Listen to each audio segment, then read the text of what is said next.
بل پلګین اډ کوو چې هغه ډیر د مزې پلګین دی.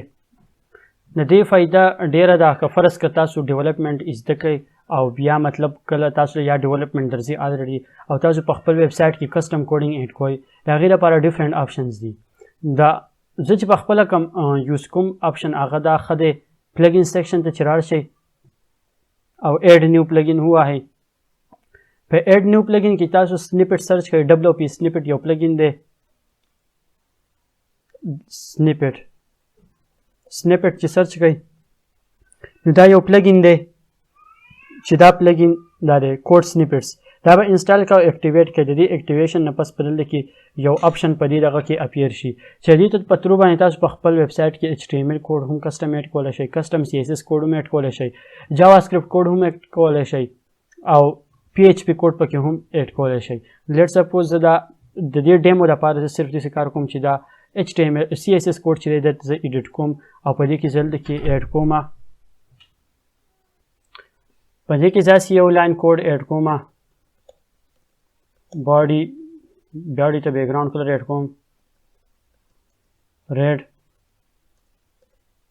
او دا به اوس اکټیویټ کړو. د اکټیویشن سره به دا سیو هم شي او اکټیویټ به هم شي.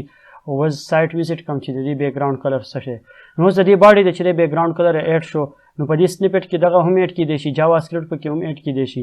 که زه جاوا سکرپټ ته راشم آل سنیپټس کې او ایډیټ جاوا سکرپټ زه ووایم نوي سنیپټس پکې هم جوړېدی شي. اډ نیو آپشن پکې دی او که په دې کې زه الرټ اډ کړم او زه یم چې هیلو دا پکې زه یو الرټ اډ کړم سیمپل او چې زه اوس سایټ ریفریش کړم نو دلته کې ماته الرټ هم ښایي. دغه شانتې کسټم PHP کوډ هم په دې کې اډ کیدی شي.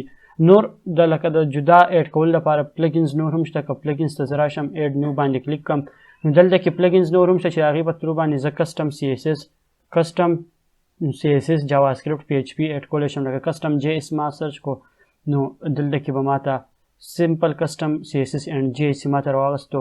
دغه شان که زه کسټم PHP سرچ کړم PHP د هغې ریلیټډ به هم دغه موجود دي پلګینز موجود دي چې هغې ته کسټم PHP سیټینګز دا ورته اډ کیدی شي. مای کسټم فنکشنز هغه پکې اډ کیدی شي PHP فنکشنز. نو که تاسو کله بیا ډیولپمنټ سایټ ته ځئ نو په دې کې کسټم دغه اډ کولی شئ کوډ اډ کولی شئ د دې ځای نه.